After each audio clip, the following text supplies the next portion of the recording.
अध्याय 7 में हम लोग पहुंच गए हैं। यहाँ आपसे कहा जा रहा है अशोक एक अनोखा सम्राट जिसने जो है युद्ध का परित्याग कर दिया। हट जाओ, नहीं करूंगा युद्ध।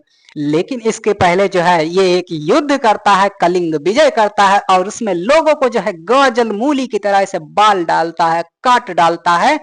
और फिर उसके बाद वहां अपार जन धन की हानि होती है और इसके दिमाग में फिर वहीं से जो है स्नेह वगैरह पलने लगता है कि वहां जो है ब्राह्मण और श्रमण भी मारे जाते हैं युद्ध में और बहुत से लोगों के जो है मित्र हितैषी वगैरह भी मारे जाते हैं। तो ऐसे में जो है काफी लोग बिछड़ भी जाते हैं अपने प्रिय से। तो इसलिए जो है अब मैं युद्ध का जो है परित्याग करूंगा और युद्ध का परित्याग करने के बाद भैया मैं जो है धम्म की शिक्षा वगैरह लोगों को दूंगा और लोगों को जब तक मैं जिंदा रहूंगा और अपने नाती पोते बच्चों वगैरह को भी कहूंगा कि भैया तुम लोग जो है युद्ध वगैरह मत करना। युद्ध से जो है बहुत हानि होती है, बहुत नुकसान होता है, जीतने वाला भी हारता है, हारने वाला भी हारता है। तो आप समझ सकते हो, है ना। तो यहाँ आप देखोगे, है ना, जैसे मैंने आपको 6ठी शताब्दी ईसा पूर्व बताया था तो मैंने इनमें से 2-3 का जिक्र किया होगा। तो आप देखोगे हिर्यक वंश आता है ना, यहाँ लिखो हिर्यक वंश। फिर उसके बाद शिशुनाग वंश आता है, शिशुनाग के बाद नंदा वंश आता है, फिर मौर्य आता है, फिर शुंगा आता है, कन्वा आता है, सातवाहना आता है, महामेघवाहना आता है, चोला आता है, चेरा आता है, पांड्या आता है ना। तो ये आप सीक्वेंस देख लो, है ना। तो हमने जो है लगभग यहाँ तक की जो है चर्चा कर लिया था, है ना, यहाँ तक की चर्चा कर लिया था। तो नंद वंश जो है आप सभी ने जो है देखा होगा कि चाणक्य के संपर्क में आकर जो है फिर नंदा वंश का विनाश होता है, फिर उसके बाद मौर्य वंश आता है ना। समझ में आ गई होगी बात। अभी जो है मैं क्लियर करूंगा। तो यहां तक मैंने आपको बता दिया था। अब यहां से जो है नंदा के बाद जो है मौर्य आएगा, मौर्य के बाद शुंगा आएगा, शुंगा के बाद ये कन्वा आएगा, कन्वा के बाद सातवाहना आएगा, सातवाहना के बाद महामेघवाहना आएगा, फिर चोला आएगा, चेरा आएगा, पांड्या आएगा। समझ में आ गई बात। इतना आप सभी देख लो, इसीलिए जो है मैंने आपका जो है क्लियर कर दिया, है ना। ये सीक्वेंस अगर आप नोट रखे रहोगे तो इसी के अकॉर्डिंग जो है ना, आपका जो यहां तक जैसे आप पाषाण में चले आए तो आपका थोड़ा ठीक ठाक चला आता है। आप फिर यहाँ सिंधु घाटी सभ्यता आए, ठीक ठाक चला आता है। फिर उसके बाद जैसे आप जो है जैसे आप एंट्री लेते हो वैदिक एज, वैदिक के बाद जो है जैसे ही 6ठी शताब्दी ईसा पूर्व आता है वैसे चीजें जो है बिखरने लगती हैं, वैसे चीजें जो है बिखरने लगती हैं। जब बिखरने लगती हैं तो आपको जो है सीक्वेंस समझ में नहीं आता, है ना, सीक्वेंस जो है समझ में नहीं आता। तो ये आप देख सकते हो, है ना, ये आप देख सकते हो।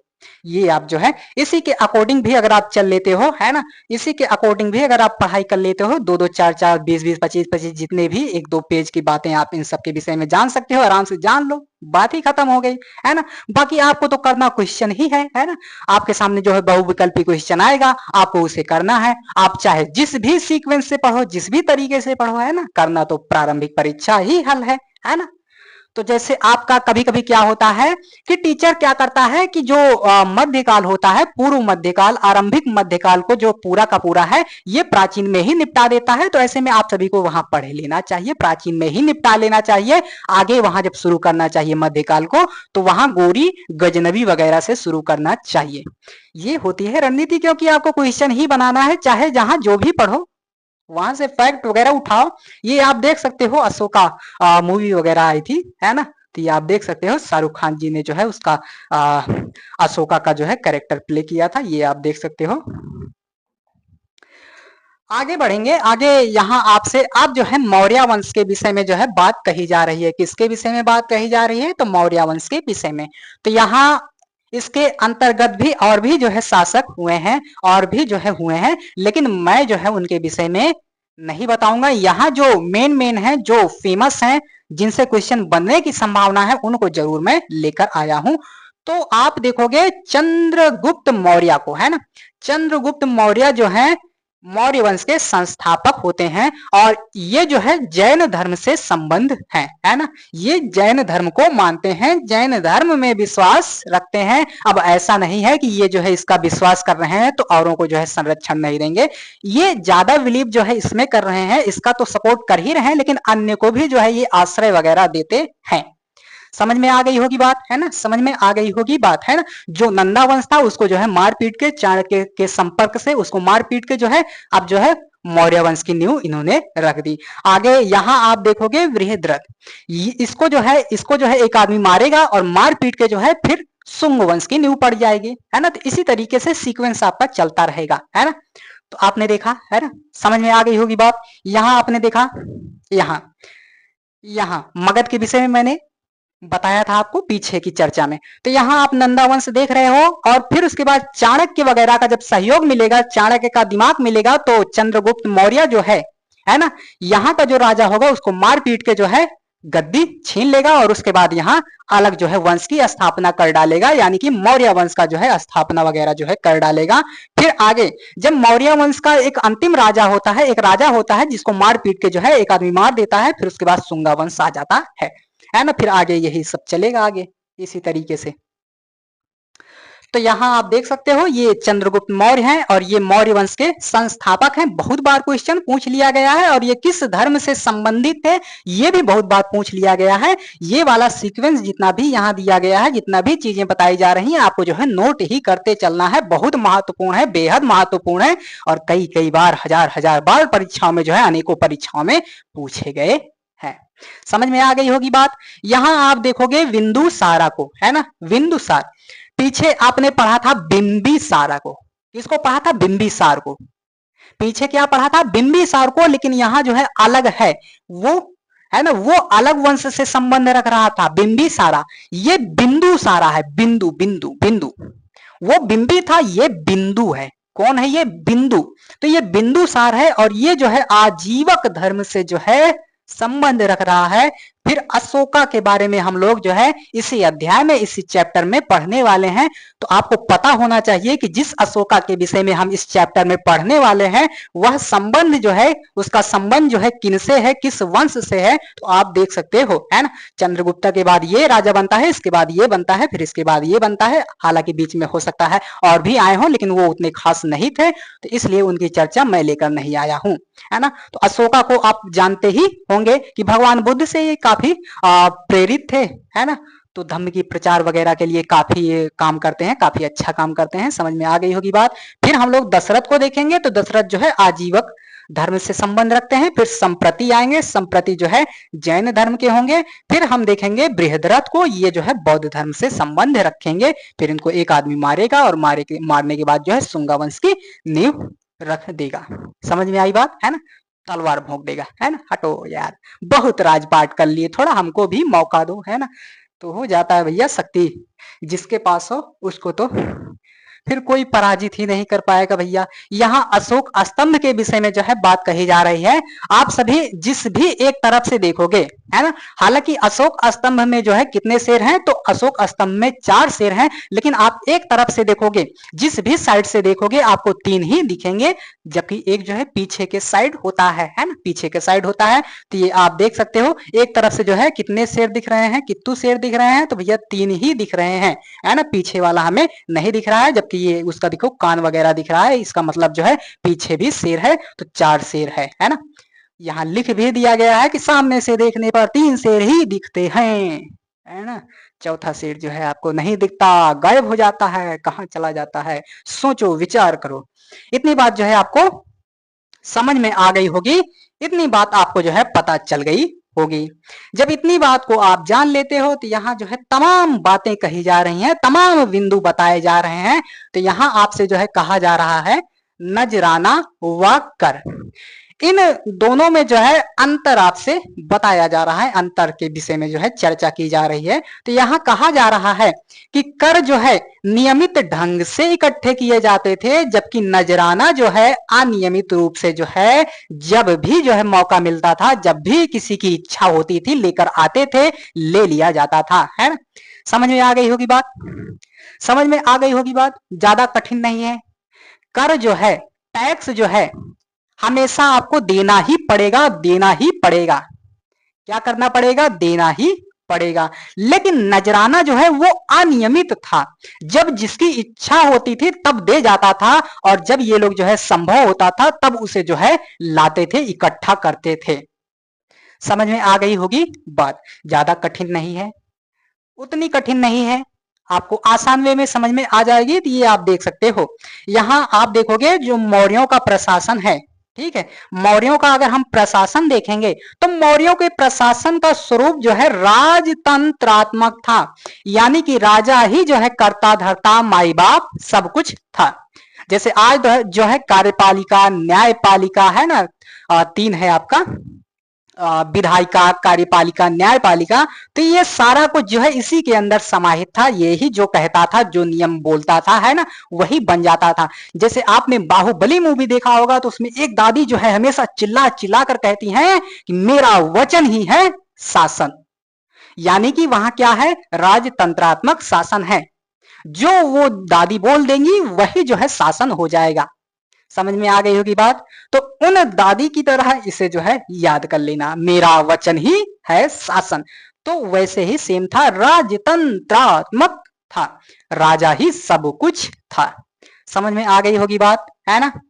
और यहां जो है वंश के विषय में आपसे बताया जा रहा है कि ये वंश क्या होता है। क्या बताया जा रहा है, वंश के विषय में बताया जा रहा है। तो आप समझ लो कि जैसे अभी इस समय जो है मोदी जी प्रधानमंत्री हैं, मोदी जी के बाद उनका बेटा प्रधानमंत्री बने, फिर उनके बेटे का बेटा प्रधानमंत्री बने, फिर उनके बेटे का बेटा प्रधानमंत्री बने, तो इसे हम लोग जो है एक वंश का कहेंगे, है ना। इसे हम लोग जो है वंशानुगत जो है कहेंगे, है ना, अनुवांशिक पद कहेंगे। समझ में आ गई होगी बात, है ना। वो मोदी जी अपने जो है काफी पॉपुलर आदमी है, और उनका उदाहरण दूंगा तो आप आसान वे में समझ जाओगे, है ना। अब कुछ लोग जो है कहेंगे कि उनके तो बच्चे ही नहीं है, क्या है, तो वो आपका जो है मैटर है, उस पर मैं कुछ नहीं बोलूंगा। मैंने जो है बस उदाहरण दिया है, उदाहरण को आप समझो, फालतू की बातों में ना उलझो। तो यही बात यहाँ लिखी गई है। और यहाँ आपसे कहा जा रहा है कि जनपद, महाजनपद, राज्य और साम्राज्य में क्या अंतर है। तो मैंने आपका जो है एक दो तीन शब्द जो है पीछे बता रखा था कि ये जो जन है, क्या है, जन। जन आपको देखने को मिलेगा ऋग वैदिक काल में, फिर ये जनपद है ये उत्तर वैदिक काल में दिखेगा, और महाजनपद आप देखोगे कहां देखोगे, छठी शताब्दी ईसा पूर्व में, है ना। फिर आप देखोगे साम्राज्य, राज्य, साम्राज्य, साम्राज्य। तो आप यहां समझो जो जन है छोटे छोटे समझ लो गांव टाइप के हैं, कई गांवों को मिलाकर जनपद बना, और कई जनपदों को मिलाकर महाजनपद बना, और कई महाजनपदों को मिलाकर जो है राज्य बन रहा है, और कई राज्यों को मिलकर जो है एक साम्राज्य बनाया जा रहा है ना। कई राज्य मिलकर एक साम्राज्य का निर्माण कर रहे हैं। आप कुछ इस प्रकार से इसे समझ सकते हो, इसे जान सकते हो। इतनी बात आपको आशा करता हूं समझ में आ गई होगी, है ना, समझ में आ गई होगी। आगे बढ़े, आगे यहां आप इन्हें देख ही सकते हो। इनके पास क्या थी, इनके पास थी टैक्टिस। क्या थी, टैक्टिस, कूटनीति। क्या थी, कूटनीति, नीति नहीं, कूटनीति, टैक्टिस। नीति तो थी ही इनके पास, लेकिन इनके पास कूटनीति थी, कूटनीति, टैक्टिस। साम दाम दंड भेद सब आजमाओ, है ना, जीतने के लिए सब आजमाओ।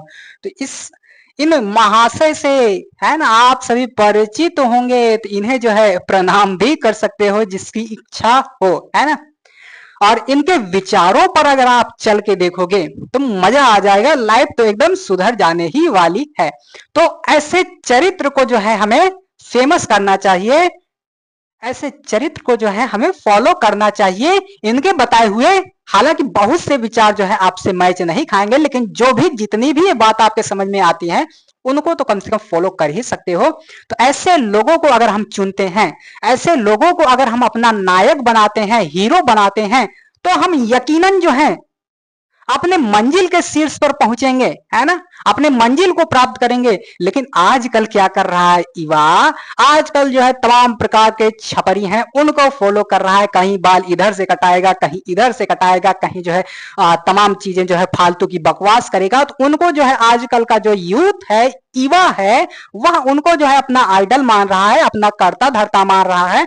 जबकि ऐसे चरित्र को अगर हम फॉलो कर ले, इनके जो है 1% बात पर जो है हम लोग चल लें, 1% जो है कथन पर ही फॉलो कर लें, उनके बताए मार्ग पर चल लें, 1% ही अगर चल लेते हैं तो हमारा जीवन यकीनन सुधर जाएगा, यकीनन अच्छा हो जाएगा। ये आप देख सकते हो। तो इन्हें जो है क्या कहा जाता है, इन्हें विष्णुगुप्त वगैरह भी कह दिया जाता है, कौटिल्य कह दिया जाता है, चाणक्य कह दिया जाता है। तो आप देख सकते हो। और इनकी जो एक फेमस किताब है, ये कई बार जो है परीक्षाओं में पूछी गई है, बहुत बार पूछी गई है, आज भी जो है पूछ ली जाती है ना, आज भी जो है पूछ लिया जाता है। तो ये आप देख सकते हो, इसे आप समझ सकते हो, है ना। इतनी बात जो है आपको समझ में आ गई होगी। और इनकी टैक्टिस जो है, इनकी कूटनीति जो है काफी अच्छी थी। अगर आज हम, यकीन मानो मित्रों, यकीन मानो दोस्तों, अगर आज इनके कूटनीति को अगर हम लोग समझें, जाने और उस पर जो है थोड़ा बहुत चलने का प्रयास करें, तो यकीनन जो है हम अपने लक्ष्य को आसान वे में जो है प्राप्त कर सकते हैं। अभी खुशहाली रिपोर्ट आई है, आप देख सकते हो भारत की स्थिति, भारत खुश है ही नहीं, ये बहुत दुखी है। दुखी इसलिए है क्योंकि हम लोग जो है जैसे ही पौधा लगाए वैसे सोचते हैं कि उस पे जो है फल वगैरह उगने लगे, है ना। तो ऐसा तो संभव नहीं है, क्योंकि जब ऋतु आएगी, जब मौसम आएगा, तभी जो है उस पर फल लगेगा। तो परेशानी आ गई ना। और पीछे आपने पढ़ा, है ना, पीछे आपने पढ़ा, क्या पढ़ा कि ऐसा दुख जो है हमारी इच्छाओं और तृष्णाओं के कारण होता है, लालसाओं के कारण होता है। अगर हम उस पर नियंत्रण कर लें, उसे जो है नियंत्रण की रस्सी में जकड़ लें, तो ये सब जो है आना बंद हो जाएगा, ये सब ऑटोमेटिक जो है अपने आप ही खत्म हो जाएगा, अपने आप ही चला जाएगा। तो कूटनीति, है ना, आपको जो है, आप ज्ञान के क्षेत्र में, आप समाज सेवा के क्षेत्र में अच्छे रहिए, लेकिन आप जो है कूटनीति भी आपको आनी चाहिए। केवल आप जो है शास्त्र ज्ञान मत लीजिए, आप जो है आपको शस्त्र का ज्ञान, शास्त्र शस्त्र दोनों का ज्ञान जो है होना चाहिए। समझ में आ गई होगी बात, है ना। इनके विषय में बस इतना ही जानना है कि इन्होंने जो है, क्योंकि एनसीईआरटी ने इतना ही बता रखा है, इन्होंने जो है अर्थशास्त्र की किताब वगैरह लिखी है। हालांकि मैंने जो है बोलते बोलते बहुत कुछ बता दिया इनके विषय में। और इन्होंने जो है अपने ग्रंथ में लिखा है कि उत्तर भारत जो है, उत्तर पश्चिम भारत जो है कंबल के लिए, तथा जो दक्षिण भारत है वह सोने तथा कीमती पत्थरों के लिए जो है प्रसिद्ध था। समझ में आ गई होगी बात, है ना।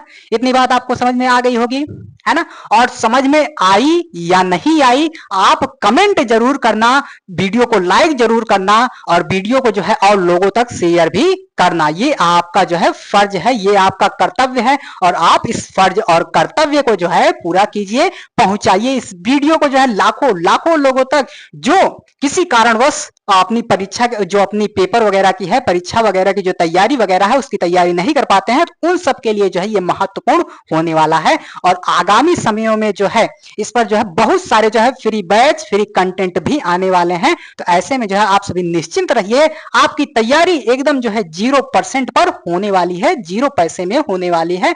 इसके लिए आप निश्चिंत रहिए, क्योंकि आप जो है बड़ी बड़ी संस्थानों में जाओगे तो वहां जो है एक डेमो दिया जाएगा आपको खींचने के लिए, आपको जो है आकर्षित करने के लिए। और आप जब उनके यहाँ जाओगे तो ऐसा आपको मोटिवेट कर देंगे, ऐसा भर देंगे कि ऐसा लगेगा कि अभी मैं बैच ले लेता हूं, और सुबह जब मैं सो के उठूंगा तो मैं जो है कलेक्टर बन जाऊंगा, आईएएस बन जाऊंगा। और ऐसा होता कभी नहीं है। बहुत से ऐसे ब्रांड शिक्षक हैं जिन्होंने बताया भी है कि बहुत सारी कोचिंग है जो हवाबाजी ही करती हैं। तो आप सभी सुन भी सकते हो, कई ऐसे शिक्षकों ने खुद बताया है।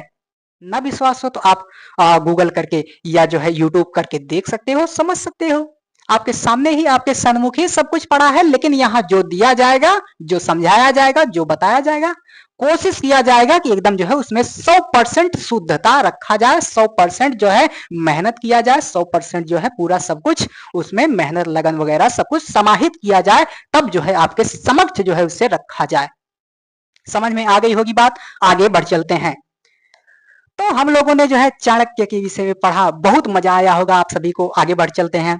आगे यहाँ आप देखोगे कि राजधानी में जो सम्राट थे, है ना, राजधानी में जो सम्राट थे किस प्रकार से थे, कैसे थे, तो उनके विषय में जो है मेघू भाई जो है ना, मेघू यानी कि मेगास्थनीज। तो आप इस प्रकार से जो है याद कर सकते हो, जैसे मैं पढ़ता रहता हूँ ना, तो मैं सबको अपना दोस्त या हितैषी वगैरह बना लेता हूँ। तो जैसे मैंने कहा ना मेघू भाई, तो मेघू भाई यानी कि मेगास्थनीज। इस तरीके से जो है आप इंजॉय के साथ, है ना, हंसी मजाक खेलने कूदने के साथ जो है चीजों को पढ़ सकते हो, समझ सकते हो। तो मेघू भाई लिखते हैं, है ना, यानी कि मेगास्थनीज लिखते हैं और विवरण देते हैं, है ना, विवरण देते हैं कि क्या कैसे जो है चल रहा था, क्या कैसे हो रहा था सब कुछ। तो मेघू भाई बताते हैं कि चंद्रगुप्त के दरबार में पश्चिमी एशिया के यूनानी राजा सेल्यूकस निकेटर का जो है राजदूत था। कौन था? तो मेगास्थनीज।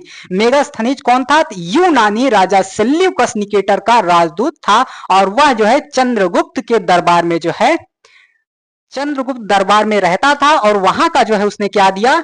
विवरण दिया। क्या दिया? विवरण दिया। उसने बताया, उसने लिखा। क्या लिखा? कि सम्राट का जनता के सामने जो है आने के अवसर पर शोभा यात्रा के रूप में जश्न मनाया जाता था, है ना। आप सभी ने उनका एक फेमस डायलॉग सुना होगा अमरीश पुरी जी का, कि जश्न का इंतजाम हो, है ना। शायद कोई फिल्म होगी तो उसमें कहते हैं ना, जश्न का इंतजाम हो। तो यह जब सम्राट जो है जनता के सामने जाते थे, शोभा यात्रा के रूप में जो है जश्न मनाया जाता था, पार्टी मनाया जाता था, है ना। केक वगैरह काटा जाता। हालांकि ये वाला कॉन्सेप्ट ना रहा होगा, तो समझ लो केक वगैरह काटा जाता था। समझ में आ गई बात? तो शोभा यात्रा के रूप में जश्न मनाया जाता था, जश्न का इंतजाम हो। वाह! उन्हें एक सोने की पालकी में जो है ले जाया जाता था, है ना। आपने एक सॉन्ग भी सुना होगा, पालकी में होके सवार, है ना। पता नहीं कहाँ कहाँ जाना है, तो ऐसे कुछ करके गीत है। आगे जाया जाता था। उनके अंगरक्षक सोने चांदी से सजे हाथी पर सवार रहते थे, है ना। हाथी पर सवार, और कुछ अंगरक्षक जो है क्या करते थे भैया? कुछ पेड़ लेकर चलते थे। ये बात आप नोट रखना कि उनके अंग रक्षक जो है ना, ये तो सोने के पालकी में जा रहे हैं, लेकिन अंग रक्षक जो है सोने और चांदी के सजे हुए हाथी, है ना। सोने चांदी से हाथी को सजाया जाता था, और उस पर जो है अंग रक्षक बैठते थे, और उसके बाद कुछ अंग रक्षक जो है पेड़ वगैरह लेकर चलते थे, और पेड़ पर जो है अच्छे खासे शिक्षित, है ना, तोतों को बिठाया जाता था, और वो तोते जो है सम्राट का चक्कर वगैरह लगाते थे, ताकि कोई शत्रु वगैरह अगर आवे तो तोते जो है तुरंत बोल दे कि ये शत्रु आया है, इसको जो है निपटा दो, खत्म कर दो, हटा दो रास्ते से। तो यही बात यहाँ कही जा रही है ना। ये दो तीन बात आप जो है नोट रखना कि अंगरक्षक जो है ना। नहीं तो अंगरक्षक जो है सोने चांदी की जगह यहाँ दूसरा कुछ दे देगा, तो आप समझ जाओगे, क्योंकि आप समझ सकते हो ना यहाँ कि राजा जो है, राजा अच्छा आदमी है ना, उसके पास पैसा वैसा है, लेकिन अंगरक्षक के पास शायद ना हो। तो इस कंफ्यूजन की वजह से अगर यहाँ सोने चांदी की जगह कुछ और बदल के दे देगा, उसको थोड़ा सा शब्द ही तो बदलना रहता है। अगर मान लो थोड़ा सा बदल दिया तो क्या करोगे, है ना, क्या बिगाड़ लोगे उसका। और यहाँ चीजें जाने रहोगे, समझे रहोगे, तो कल्याण हो जाएगा, है ना। कल्याण कल्याण कल्याण हो जाएगा, है ना, तथास्तु हो जाएगा। तो ये बात आप जो है नोट रखे रहना, है ना। और यहाँ आगे कहा जा रहा है कि राजा सामान्यतः हथियार बंद महिलाओं से जो है घिरे होते थे। यही अगर आपसे जो है सेंटेंस बदल दिया जाए, है ना, आपसे क्वेश्चन पूछ ले और बदल दिया जाए कि राजा हथियार बंद अंगरक्षकों से घिरे होते थे, तो तुरंत जो है वो गलत हो जाएगा। तो ये बात जो है आप जरूर नोट रखे रहना, है ना, क्योंकि यहाँ लेडीज आ रही है ना, लेडीज। तो यह आप देख सकते हो। वे हमेशा शत्रुओं से डरे होते थे। कौन शत्रुओं से डरा होता था? तो सम्राट शत्रु से डरा होता था, और वो जो है एक कमरे में जो है 2 दिन नहीं टिकता था, है ना। जब वो खाना खाता था, एक खास नौकर बुलाया जाता था कि बाबू आओ हमारा खाना टेस्ट करो, है ना। ऐसा ना हो कि कोनो आदमी जो है उसमें जहर वगैरह मिला दिया हो। तो आप देख सकते हो, है ना। तो तमाम बातें कही गई हैं, इतना आपको समझ में आ गया होगा, है ना। इतना आपको समझ में आ गया होगा, उतनी बड़ी तोप भी नहीं है जो समझ में ना आए, है ना। और यहाँ एक चीज आपको देखना है कि ये जो है रथ वगैरह जो है थोड़ा दिखाने का प्रयास किया गया है, हालांकि दिखेगा नहीं, है। तो कुछ दिखाने का थोड़ा बहुत प्रयास किया गया है, जो बातें यहाँ लिखी गई हैं वही थोड़ा बहुत दिखाने का प्रयास किया गया है। अगर आप सभी को जो है दिख रहा हो तो आप जो है देख भी सकते हो, है ना। अगर दिख रहा हो तो आप जो है देख भी सकते हो। तो इतनी बात जब आप समझ लेते हो, तो आगे हम लोग जो है सम्राट अशोक के विषय में जो है जानने वाले हैं। किसके विषय में? तो सम्राट अशोक के विषय में आइए थोड़ा बहुत जान लेते हैं। क्या जानते हैं? कि पहले ऐसे ऐसे शासक थे जिन्होंने, है ना, ये नोट रखना, पहले ऐसे शासक थे जिन्होंने अभिलेखों द्वारा जो है जनता तक अपने संदेश पहुंचाने की कोशिश की। ये बात नोट कर लिया आपने। इनके ज्यादातर अभिलेख जो है प्राकृत भाषा में और ब्राह्मी लिपि में जो है मिले हैं या हैं, है ना। ज्यादातर किस में मिले हैं? तो भाषा आपकी प्राकृत है और लिपि जो है ब्राह्मी है। है ना। ऐसा इसलिए ताकि जो है अन्य लोगों को भी समझ में आए, और जो भी लोग पढ़े लिखे नहीं हैं तो उनके लिए एक अधिकारी की नियुक्ति होती है, जिसे जो है धम्मा महामात्य के नाम से जो है जाना जाता है ना, धम्म महामात्य के नाम से जाना जाता है। तो ये आप समझ सकते हो, और सम्राट अशोक जी को जो है आप प्रणाम कर सकते हो, है ना। ये आप देख सकते हो कि कैसे जो है इनके जीवन में जो है परिवर्तन वगैरह जो है आ जाता है। तो तमाम बातें कही गई हैं, तमाम बातें दी गई हैं, यहाँ आप जो है देख सकते हो। इस पर जो है मूवी भी बनाई गई थी, और इन्होंने जो है उनका रोल, उनका किरदार वगैरह जो है किया भी था। समझ में आ गई होगी बात। यहाँ आपसे दिया गया है कि सम्राट अशोक का जो है एक अभिलेख, आइए जानते हैं इस अभिलेख में उन्होंने क्या कहा है। तो उन्होंने कहा है कि राजा बनने के 8 साल बाद मैंने कलिंग उड़ीसा, यानी कि कलिंग जो है, ये जो कलिंग है उड़ीसा का प्राचीन नाम है ना। कलिंग जो है, कलिंग उड़ीसा का प्राचीन नाम है। और उसके बाद जब ये राजा बने थे, कौन राजा बने थे, राजा, जब सम्राट अशोक जो है राजा बने थे, राजा बनने के 8 साल बाद उन्होंने जो है कलिंग विजय की। और कलिंग जो है, कलिंग, कलिंग का प्राचीन नाम अगर देखा जाए तो, यानी कि कलिंग क्या समझ में नहीं आ रहा है, कलिंग जो है, कलिंग उड़ीसा का प्राचीन नाम है, जिसे हम आज उड़ीसा कहते हैं, उसी का जो है प्राचीन नाम है। इतनी बात आपको समझ में आ गई होगी, है ना। इतना जब आप समझ लेते हो तो आगे बढ़ते हैं। लगभग 1.5 लाख लोग बंदी बना लिए गए, 1 लाख से भी ज्यादा लोग जो है गाजर मूली की तरह जो है बाल दिए गए। इससे मुझे जो है अपार बहुत सारा दुख हुआ, इसीलिए जो है मुझे पश्चाताप करना है। अब मैंने जो है धम्म का पालन करने के लिए जो है, और दूसरों को शिक्षा देने के लिए जो है कि वो जो है निश्चय कर ले कि युद्ध वगैरह जो है नहीं करेंगे, तो इसलिए जो है मैं धम्म वगैरह का जो है पालन करता हूं। मैं मानता हूं कि धम्म के माध्यम से लोगों का दिल जीतना जो है बलपूर्वक विजय पाने से ज्यादा अच्छा है। कितनी अच्छी बात की गई है। और आप सभी अभी आगे मैं दिखाऊंगा, वहां जो है यूपीएससी ने 2020 में जो है क्वेश्चन पूछ लिया था, और उसी क्वेश्चन के नाम पर जो है एनसीईआरटी के तमाम जो है महंगे महंगे बैच भी बेच लिए गए, और तमाम महंगे महंगे कोर्स भी बेच लिए गए। तो अभी वो क्वेश्चन मैं दिखाऊंगा, लेकिन ये बात आप जो है नोट रखना, हो सकता है आगे जो है आपका क्वेश्चन यहां से पूछ ले, है ना। इसलिए जो है इसे मैं महत्वपूर्ण बता दे रहा हूं, है ना। आपसे मान लो कह दे कि बताओ यह जो है कथन किसका है, कि मैं मानता हूं कि धम्म के माध्यम से लोगों का दिल जीतना बलपूर्वक विजय पाने से ज्यादा अच्छा है। तो यही अगर दे दे एक लाइन में, और कहे चलो बता दो किसने कहा है। अगर आपने एनसीईआरटी को पढ़ा है, चीजों को समझा है, देखा है, आसान वे में आप बता ले जाओगे, समझा ले जाओगे, है ना। अगर आपको मेंस आंसर राइटिंग कर रहे हो, जहां भी युद्ध मारधार वाला जो है कॉन्सेप्ट आता है ना, जहां जो है थोड़ा मलहम लगाने वाला बात आता है, वहां जो है आप इसका जो है उपयोग कर सकते हो। तो आपका ये कोटेशन जो है मेंस में भी जो है उपयोग हो जा रहा है, कहीं ना कहीं किसी ना किसी दृश्य से जोड़ के आप इसे जो है कहाँ यूज कर सकते हो। तो जब आप एस्से लिखते हो, निबंध लिखते हो, तो वहां भी जो है इसका उपयोग आसान से आसान भाषा में कर सकते हो, आसान तरीके से कर सकते हो। तो देखो एनसीईआरटी ही आपको क्या क्या दे रही है। एनसीईआरटी वो मोती है, एनसीईआरटी वो मोती है जिसे आप एक एक करके जो है पिरो ले गए और उसे धारण कर लिए, तो यकीन मानना जो है आपका चीजें जो है और बेहतर, बहुत बेहतर हो जाएगा, और आपको डायरेक्ट जो है यहां से क्वेश्चन देखने को मिल भी जाएगा। इतनी बात जो है आपको समझ में आ गई होगी, है ना। इतनी बात आपको समझ में आ गई होगी, तो ये वाला पॉइंट आप जरूर नोट रखे रहना। और वो जो है 8 साल बाद जो है राजा बनने के 8 साल बाद कलिंग वगैरह का विजय करते हैं। और ये भी बात आप समझ लो कि जब तक अशोक जिंदा थे, किसी की हिम्मत नहीं होती थी कि शस्त्र वगैरह जो है उठा ले, है ना।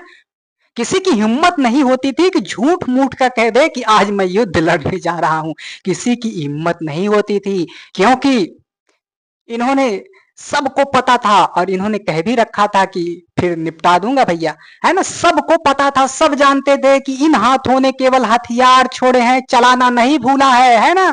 और ये भी जानते थे कि ये आदमी अगर तलवार उठा लिया तो लाशें बिछा देगा, लाशें, है ना, काट के रख देगा। क्योंकि ये चैप्टर जो है इसका निपटा रहा है, किसका, कलिंग वाला, है ना। ये चैप्टर इसने जो है इससे निपटा दिया, खत्म खत्म। हम लोग जो है एक एक घंटे में पढ़ रहे हैं, इसने जो है मारा, एकदम तहस नहस हो गया, है ना। तो चैप्टर निपटा रहे हैं, इसलिए जो है इनसे बहुत लोग डरते थे। आगे उन्होंने जो है अपने जनता को जो है संदेश दिया, किसको दिया, जनता को संदेश दिया, लेकिन उसके पहले हम यहां जान लेते हैं कि उनका जो धम्म है, आगे अभी जो है उनका जो उन्होंने अशोक जी ने अपने जनता को क्या संदेश दिया उसका जिक्र आएगा, लेकिन यहां हम जान लेते हैं कि आखिर इनका धम्म था क्या। इनका धम्म क्या था, तो यहां कहा जा रहा है धम्म यानी कि अशोक के धम्म में जो है किसी देवी देवता की पूजा अथवा किसी कर्मकांड की आवश्यकता नहीं थी। ये आप समझ सकते हो। अगर यही मान लो आपसे क्वेश्चन दे दिया जाए तो आप जो है कंफ्यूज हो जाओगे। कह दिया जाए कि अशोक के धम्म में जो है देवी देवताओं की पूजा की जाती थी, देवी देवताओं की पूजा की जाती थी, तो आप तुरंत गलत हो जाओगे, क्योंकि यहां आप देख रहे हो अशोक के धम्म में किसी देवता की पूजा अथवा कर्मकांड की कोई जरूरत ही नहीं थी, कोई आवश्यकता ही नहीं थी, इसे जो है बाइकाट ही कर दिया जाए। तो ये लाइन जो है आप नोट कर सकते हो, इस पर जो है मैं स्टार लगा सकता हूं, है ना। मान लो यहीं से अगर कह दे कि देवी देवता की पूजा होती थी और काफी लोग अगर नहीं पढ़े रहेंगे चले जाएंगे आराम से उसी भेड़ चाल वाले में, तो भेड़ चाल वाले में भी आपको नहीं जाना है, ये चीज आपको देखते चलना है। तो और आगे क्या कह रहे हैं, उन्हें लगता था कि जैसे पिता अपने बच्चों को अच्छे व्यवहार की शिक्षा देते हैं वैसे ही यह उनका कर्तव्य था कि वह अपनी प्रजा को निर्देश दें। वे बुद्ध के उपदेशों से भी काफी प्रभावित थे। और यहां मैंने कहा था ना कि धम्म महामात्य, मान लो आपसे क्वेश्चन पूछ लिया जाए कि ये धम्म महामात्य कौन था, तो भैया एक अधिकारी था जो जगह जगह जाता था और धम्म वगैरह की शिक्षा देता था, है ना। काफी लोग पढ़े लिखे नहीं होते थे, तो इन्होंने जो है अधिकारी को नियुक्त किया, बाबू तुम अधिकारी हो, धम्म महामात्य हो और तुम जगह जगह जाना और उसके बाद जो है लोगों को संदेशा देना, लोगों को बताना, क्योंकि हमारी काफी जो है ये बच्चे, हमारे जो छोटे छोटे नन्हे मुन्ने बच्चे हैं, है ना, जो हमारे नन्हे मुन्ने बच्चे हैं इनको कुछ आता जाता नहीं, तुम जो है जीरो से का खा गा घा करके सिखाना, ए बी सी डी करके दिखाना, है ना, 1 2 3 करके सिखाना, है ना। तो किसी भी तरह से जो है उन्हें उपदेश देना, उन्हें संदेशा देना कि बाबू जो है तुम्हारे पिता के रूप में जब तक इनका हाथ है तब तक जो है अपनी प्रजा को है जो है कोई भी कष्ट नहीं आने देंगे। तो इस प्रकार से आप समझ सकते हो, इस प्रकार से आप जान सकते हो। इतनी बात आपको समझ में आ गई होगी। आगे बढ़ते हैं। अशोक ने धम्म प्रचार हेतु जो है कहां कहां, तो सीरिया, मिस्र, है ना, ग्रीस, श्रीलंका में भी जो है दूत भेजे कि बाबू तुम लोग दूत बन के जाओ और वहां भी जो है बौद्ध धर्म का प्रचार प्रसार करो, वहां के लोगों को भी बताओ कि जो है मारधार अच्छी चीज नहीं है, हमें जो है शांति वगैरह का प्रतीक लेकर चलना चाहिए, है ना। सभी धर्मों का सम्मान वगैरह तो करना भी चाहिए, लेकिन जीवों साथ साथ जो जीव जंतु वगैरह है उनकी भी हत्या वगैरह नहीं करनी चाहिए। सभी को जो है आपस में जोड़ कर चलना चाहिए, सभी को जो है मिल बांट के रहना चाहिए, है ना। तो ये सद्भावना वाले विचार को कह रहे हैं, राजदूत भेज रहे हैं कि जाओ बताओ सबको, बताओ बताओ सबको, बताओ सबको बताओ। यहां आप देख सकते हो कुछ विदेशी हमलावरों को, क्या देख सकते हो, कुछ विदेशी हमलावरों को। तो यहां आपका दिखेगा इंडो ग्रीक, और काफी बच्चों के मन में यह कंफ्यूजन रहता है कि सर हिंद यवन कौन था। तो इसी इंडो ग्रीक को जो है क्या कहा जाता है, हिंद यवन। इंडो ग्रीक को ही हिंद यवन कहा जाता है। ये बात जो है कंफ्यूजन उत्पन्न करती है, कंफ्यूजन पैदा करती है, तो इसलिए मैंने सोचा कि आप सभी के मन में यह कंफ्यूजन ना रह जाए। और मैं तो यह चाहता हूं कि आप सभी के मन में कोई भी डाउट रह ही ना जाए, कोई भी कंफ्यूजन रह ही ना जाए, सब कुछ जो है एकदम क्लियर करता चलता रहूं। समझ में आ गई होगी बात, है ना। और मैं बार बार आपसे रिक्वेस्ट भी कर रहा हूं, है ना, कि पहुंचाइए इस क्लास को लाखों लाखों लोगों तक। अगर आप अपने 10 लोगों तक यानी कि अपने आप 10 मित्रों को शेयर करते हो और वो 10 मित्र आगे 10 को शेयर करते हैं और वो 10 10 10 10 आगे ऐसे शेयर करते रहेंगे, तो एक दिन आप देखना कि अच्छी चीजें जो हैं प्रत्येक लोगों के पास होंगी, है ना। तो जैसे अशोक जी के विचार थे उसी विचार को मैं भी उसी का अनुसरण करते हुए आप सभी से रिक्वेस्ट करता हूं कि आप सभी जो है जरूर से जरूर जो है इन क्लासों को लाइक सब्सक्राइब शेयर तो करते रहें, शेयर करते रहें भैया, शेयर बिल्कुल करते रहें। और यहां आप देख सकते हो शक, शक। अब यहां आपने देखा था इंडो ग्रीक यानी कि हिंद यवन को, तो ये आ कब रहे हैं, तो ये जब शुंग राजवंश चल रहा था तब इनकी एंट्री होती है, तब इनका आगमन होता है। तो वहीं अगर आप शक देखोगे तो सातवाहनों के टाइम पे जो है शकों का आगमन होता है। और पहलव, पहलव। बहुत बच्चों के मन में डाउट रहता है कि सर पर्थियन किसे कहते हैं, तो इसी पहलवा को जो है पर्थियना भी कहते हैं, है ना। समझ में आ गई होगी बात। फिर उसके बाद आता है कुषाण, है ना, कुषाण आता है, ठीक है। तो कुषाण आता है। आपसे इस पर जो है यूपीएससी में कैसा क्वेश्चन पूछा जाएगा, तो यूपीएससी में इनका क्रम पूछा जाएगा, है ना, क्रम से जमाओ, है ना, दे दिया जाएगा और कहेगा भैया क्रम से जमाओ, कौन सबसे पहला आया, कौन दूसरे नंबर पर आया, कौन तीसरे नंबर पर आया, कौन सा जो है लास्ट में आया, या जो है आपका प्रथम से जो है ना, फर्स्ट से लास्ट करेगा या लास्ट से जो है फर्स्ट करेगा। समझ में आ गई होगी बात। इतनी बात आपको समझ में आ गई होगी। और छोटी परीक्षाओं में डायरेक्ट क्वेश्चन पूछ लिया जाएगा कि बताओ इंडो ग्रीकोआ जो है किसके टाइम पे आया है, शक जो है किसके टाइम पर आ रहा है, तो सातवाहना के टाइम पे आ रहा है। इतनी बात जो है आपको समझ में आ गई होगी।